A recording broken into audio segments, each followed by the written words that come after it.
Hello to everyone. This is my next video and this is the channel 8. Okay, ये हमारी video का 8वां भाग है और आज का टॉपिक देख रहा हूँ ना, when purchase account will be credited. शायद अभी ये इतना अमेजिंग या अलग ना लग रहा हो, लेकिन अभी आप इसको समझिए. when purchase account will be credited मतलब हम परचेज को किन कंडीशंस में एंट्री में टू साइड में लिखेंगे. हमेशा परचेज का मतलब प्रोसेस, ठीक है. हम इस प्रोसेस को यानी इस परचेज किए हुए सामान को हमेशा डेबिट करते हैं. Reason it is from real account and according to real account whenever we are purchasing goods, हम जब कभी भी सामान खरीदते हैं ना, सामान हमारे पास आता है तो आता है, it means that debit what comes in. जो भी आता है उसे डेबिट करो. अब अगर कोई चीज आती है, परचेज का तो मतलब होता है ना सामान खरीदना, चीजें आनी है हमारे पास, तो जब भी चीज हम खरीदेंगे, चीजें हमारे पास आएंगी तो हमें तो ना डेबिट करना ही है. फिर ये ऐसा क्या है कि when purchase account will B credit, यार अब कौन सी कंडीशन है कि हमें परचेज अकाउंट को क्रेडिट करना पड़ सकता है. सोचिए, परचेज कब क्रेडिट होगी और सेल्स जो कि आज तक हमेशा क्रेडिट आपने की है वो भी कभी डेबिट हो सकती है. अगर होती है तो कब होगी, डोंट वरी, मैं बताऊंगा. लेकिन फिलहाल आज का टॉपिक हमारा क्या है, when purchase account will be credited. Sales debit कब होगी वो बाद में सीखेंगे, लेकिन फिलहाल अभी जरा इसे सीखते हैं. क्योंकि परचेज करने का मतलब है परचेज कुछ भी करो, चीजें आती हैं और आने वाली चीजें डेबिट करनी पड़ती है. तो ये ऐसा कब हो जाएगा कि परचेज में हमें चीजों को क्रेडिट करना पड़ेगा. ठीक है, तब हमें सीखना है when purchase account will be credited. तो मैं इसके आपको कंडीशंस लिख सकता हूँ. ठीक है, आप बुक्स वगैरह उठा करके देखोगे ना, हेडिंग पड़ी होगी when purchase account will be credited, तो उसके आगे कंडीशन लिखी होंगी. ऐसा होगा तो क्रेडिट हो जाएगा, ऐसा होगा तो परचेज को क्रेडिट कर देंगे, ऐसा कंडीशन होगा तो परचेज को क्रेडिट कर देंगे. लेकिन कोई एक सॉलिड लॉजिक निकलना चाहिए ना कि कब क्या होगा तो हम परचेज को क्रेडिट करेंगे. डोंट वरी, वो लॉजिक मैं आपको बताऊंगा. ठीक है, हमारी फैक्ट्री में सामान, ठीक है, या तो आता है या तो जाता है. ठीक है, या तो सामान आता है या तो सामान जाता है. सामान आने के क्या क्या रीजन हो सकते हैं. हमारी फैक्ट्री में स्टॉक, यानी जो हमारा स्टॉक है, ठीक है, मैं इन और आउट लिया गया तो स्टॉक वर्ड लिख रहा हूं. जो हमारा स्टॉक है वो जब सामान आएगा तो स्टॉक हमारा बढ़ेगा. ठीक है, और स्टॉक घटेगा. दो कंडीशन हो सकती है. ठीक है, अगर हमने कुछ खरीदा तो हमारा स्टॉक बढ़ जाएगा और अगर हमने कुछ बेच दिया तो हमारा स्टॉक घट जाएगा. तो ठीक है, आप स्टॉक बढ़ने का मुझे रीजन बताओ, स्टॉक हम कैसे बढ़ा सकते हैं. ठीक है, अगर दिमाग नहीं काम करे तो बस सुनिए. अगर हम किसी से कुछ भी परचेज करेंगे, यानी अगर हम एक अकाउंट यानी परचेज का प्रोसेस करें, ठीक है, अपने सामान को बढ़ाने के लिए अपने ऑफिस में स्टॉक के अमाउंट को बढ़ाने के लिए क्या कर सकते हैं, लोगों से और खरीद लें. ठीक है, तो लोगों से अगर और खरीद लें, पहला केस क्या हो गया, परचेज कर लें. ठीक है, परचेज कर लेंगे तो स्टॉक बढ़ जाएगा. ठीक, और कैसे स्टॉक बढ़ सकता है, सोचिए, और कैसे स्टॉक बढ़ सकता है. इसका दूसरा केस है कि हमने किसी को पहले बेचा ना हो और इस वक्त वो बंदा आकर के हमें वापस कर जाए, क्योंकि जब वो वापस करेगा तो हम सड़क पे तो फेंक नहीं देंगे. हम उससे सामान लेंगे, उसका पैसा उसे वापस करेंगे और सामान को लेकर के स्टॉक में ऐड कर लेंगे, तो हमारा स्टॉक फिर से थोड़ा सा बढ़ जाएगा. ठीक है, तो दो केसेस मिल गए हमें. दूसरा क्या होगा, बेचा हुआ सामान वापस आ जाएगा.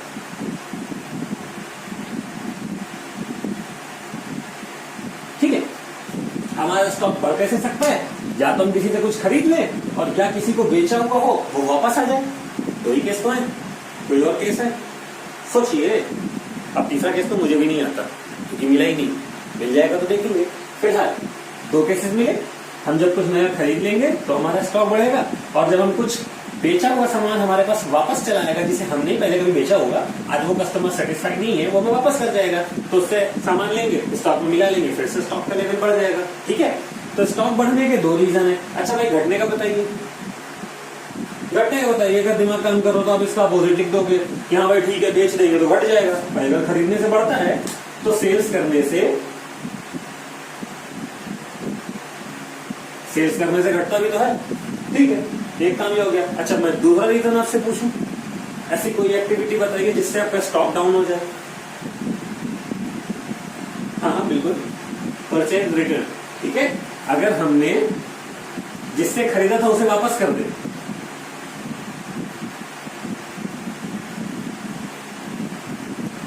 ठीक है, अगर हमने जिससे सामान खरीदा था उसे वापस कर दें तो भी हमारे स्टॉक का लेवल कम हो जाएगा, और अगर हम उस सामान को बेच दें तो भी स्टॉक का लेवल कम हो जाएगा। दो रीजन थे सामान को बढ़ाने के, दो रीजन सामान को घटाने के, ठीक है। लेकिन अब और कोई रीजन बताइए जिससे स्टॉक घट सके।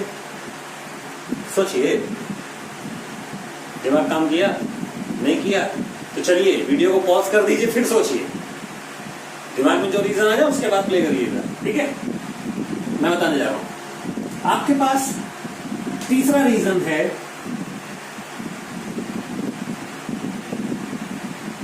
आपका सामान चोरी हो जाए, आपका सामान चोरी हो जाए, जो आपने सामान खरीदो चोर चुरा ले जाए, स्टॉक कम हो गया, ठीक।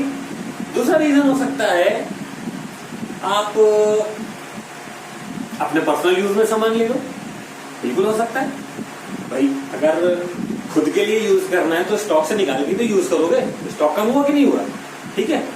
या और कोई रीजन अगर हो सकता है आप डोनेशन कर दो, आप डोनेशन कर दोगे तो भी आपका सामान घट जाएगा, स्टॉक कम हो जाएगा, ठीक है, आप डोनेशन कर दो। या हो सकता है आपने नई नई दुकान खोली थी और अपने प्रोडक्ट को मार्केट में फेमस करने के लिए कुछ लोगों को फ्री में सैंपल बांटने पड़ गए, ठीक है भाई, लोगों को लत लगाएंगे तभी तो बिकेगा। अगर मैंने मार्केट नया बेचना स्टार्ट किया, अभी तो कोई ले भी नहीं रहा, तो पहले तो मैं लोगों को ये फ्री में दूंगा ना, लो भाई इस्तेमाल करके देखो, अच्छा लगे तो नया मार्केट से खरीद लेना, नहीं तो कोई बात नहीं। तो फिर कभी कभी हम अपने प्रोडक्ट के एडवर्टीजमेंट के लिए भी अपना सामान फ्री में देना पड़ता है, ठीक है, तो एज एन एडवर्टीजमेंट में हमें अपना सामान फ्री में देना पड़ सकता है, ठीक है। तो ऐसे मल्टीपल रीजन आपको मिलेंगे, ठीक है। जैसे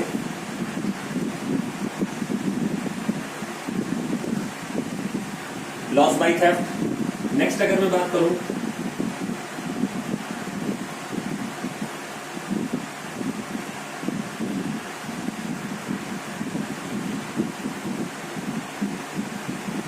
डोनेशन और charity, next it can be okay, जो मैंने बताया पर्सनल यूज में हम ले सकते हैं, तो पर्सनल यूज में कॉमर्स में एक वर्ड इस्तेमाल होता है जिसे हम कहते हैं ड्राइंग, ओके, स्पेलिंग देख लीजिए, ड्राइंग, ठीक है।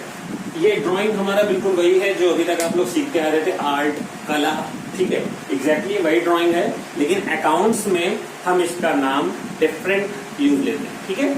आपको जब भी अकाउंट में अगर ड्राइंग मिलेगा, इट मीन्स कि ये किसी ऐसे खर्च की बात हो रही है जो बिजनेस के ओनर ने अपने इस्तेमाल के लिए किया है, अपने पर्सनल यूज के लिए किया है, यानी ये खर्चा बिजनेस से रिलेटेड नहीं है, ये बिजनेस के ओनर से रिलेटेड है। बिजनेस के ओनर से रिलेटेड हो सकता है, बिजनेस के ओनर की वाइफ से रिलेटेड हो सकता है, उसके बच्चों से रिलेटेड हो सकता है, उसके रिलेटिव्स से रिलेटेड हो सकता है, लेकिन बिजनेस से रिलेटेड नहीं है, ठीक है। अगर ऐसा बोला जाए कि बिजनेस के ओनर ने 2 लाख रुपए का सामान निकाल करके अपने रिलेटिव्स को गिफ्ट किया, तो अब अपने रिलेटिव्स को गिफ्ट किया, ये किसका यूज है?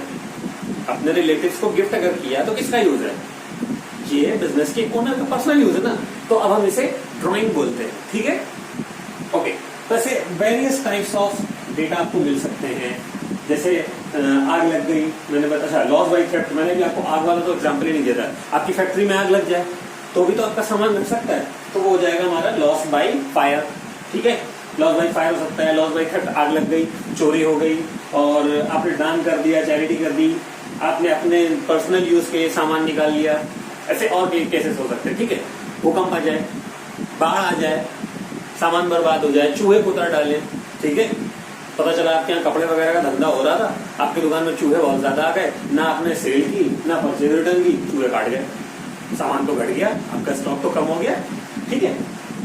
तो अब मैं एक लॉजिक आपको बताने जा रहा हूं कि व्हेन सेल्स ना हो, ठीक है, और परचेज रिटर्न ना हो, ठीक है, ना तो सेल्स हो और ना तो परचेज रिटर्न हो और उसके बावजूद स्टॉक का लेवल कम हो जाए, तो ऐसी कंडीशन में परचेज को क्रेडिट करें, ठीक है।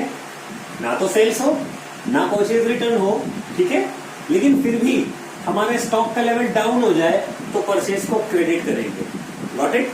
और जो रीजन होगा वो रीजन डेबिट करेंगे। अगर लॉस बाय थेफ्ट चोरी की वजह से कम हुआ है तो एंट्री बन जाएगी loss by theft account DR2 purchase, got it, ठीक है। अगर हुआ डोनेशन किया कि डोनेशन ऑफ गुड्स गिवन ₹10,000, ठीक है, सामान का डोनेशन कर दिया 10,000 रुपए का, सो ये सेल तो किया नहीं, परचेज किया नहीं, लेकिन स्टॉक कम हो रहा है ना, तो डोनेशन ऑफ गुड्स डेबिट में रखो। लेकिन अब ये केस कौन सा है, परचेज क्रेडिट का, तो परचेज किस तरफ जाएगी, क्रेडिट की तरफ, ठीक है। मैं इसे हटा रहा हूं, अभी एग्जांपल आपके सामने लिखता हूं, आप समझ जाएंगे। ओके, अगर आप लिखना चाहें तो आप लिख सकते हैं कि whenever without sales and without purchase return if stock got decreased ना, then purchase will be credited, ठीक है। ओके, तो पहली एंट्री में लिखता हूं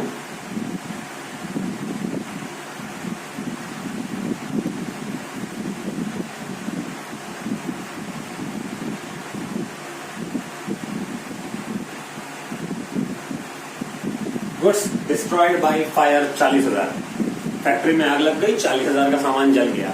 अब भाई ये बताओ, सामान जल गया तो स्टॉक तो घट गया ना, स्टॉक तो गया, ठीक है, स्टॉक जाने दो। अब स्टॉक गया, आपका सामान कम हुआ, इसका रीजन क्या है, सेल तो है नहीं, परचेज रिटर्न है नहीं कि इन दो कामों से आपका स्टॉक घट जाए, ये कोई तीसरा रीजन, ठीक है। ये तो प्राइमरी रीजन नहीं है, उन प्राइमरी रीजन से होता है तो उनको उनके प्रोसेस पर लिखते हैं, लेकिन ये वो प्रोसेस है जिसका भैया इसको हमें नुकसान दिखाना पड़ता है, तो हम इस नुकसान को तो डेबिट में रखेंगे, इस पर्टिकुलर चीज से नुकसान हुआ है, लेकिन कौन सा सामान गया है, आपने सेल की नहीं, आपने परचेज रिटर्न किया बिल्कुल नहीं, वो सामान जला जो हम पहले परचेज करके रखे हुए थे, ठीक है। तो एंट्री इसकी क्या बनेगी, जो रीजन है, मैंने आपको बोला आप रीजन डेबिट करो, ठीक है, लेकिन ये केस कौन सा है, परचेज क्रेडिट का। परचेज को तो क्रेडिट कंफर्मेशन के साथ करना है और जो रीजन होगा उस रीजन को डेबिट करना है। जैसे ये हमारे किस चीज से लॉस हुआ है, ये हमें लॉस हुआ है फायर से, तो एंट्री हो जाएगी loss by fire account DR2। कौन सा केस है ये, परचेज, ठीक है। नरेशन होगा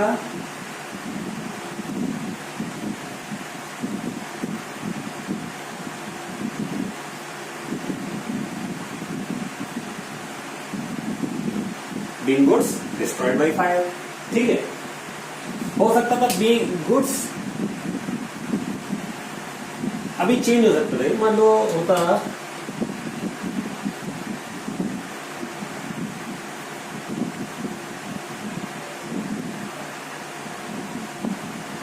goods stolen by thief 40,000, process तो वही है ना, सामान घट रहा है, जबकि रीजन क्या है, सेल भी नहीं है, परचेज रिटर्न भी नहीं है, कोई तीसरा रीजन। जब तीसरा रीजन कोई होगा तो फिर हमें परचेज को क्रेडिट करना पड़ेगा, ठीक है। सामान के घटने का रीजन अगर कोई तीसरा केस है, सेल्स और परचेज रिटर्न के अलावा अगर कोई तीसरा केस है तो फिर हमें परचेज को तो क्रेडिट करना पड़ेगा, लेकिन हमें उस रीजन को डेबिट करना पड़ता है। तो इस बार रीजन क्या है, चोर ने चोरी की है, okay, so loss by theft, ठीक है। अगर हमने डोनेशन में दिया होता, ठीक है,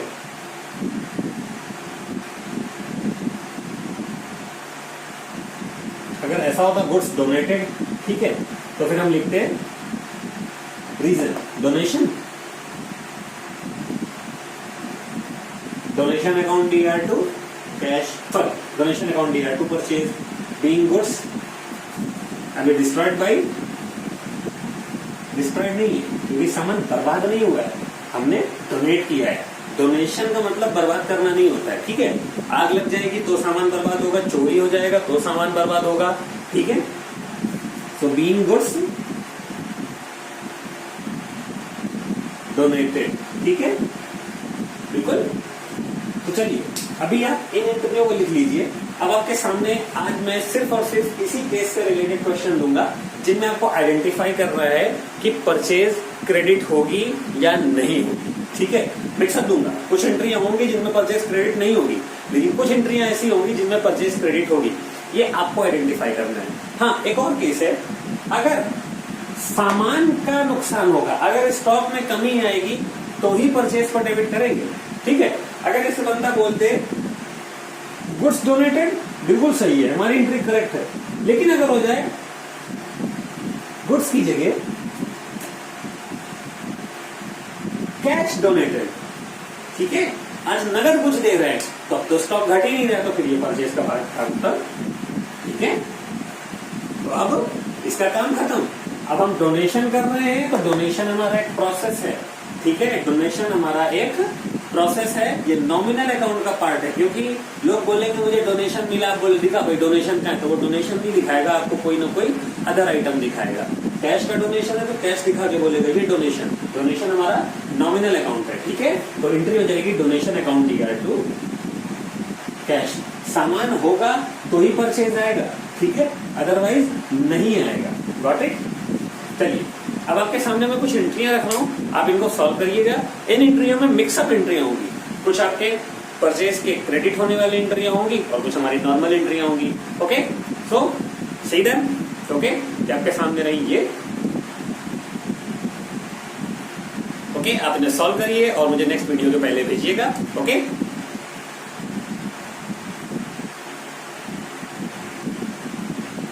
आई थिंक आज की वीडियो में मैंने आपको आपके टॉप 3 नहीं दिखाया। ओके, तो चलिए मैं आपको आपके टॉप 3 अब दिखाई दे रहा हूं। इस वीडियो के टॉप 3 हमारे ये। Okay, for the next video, good luck.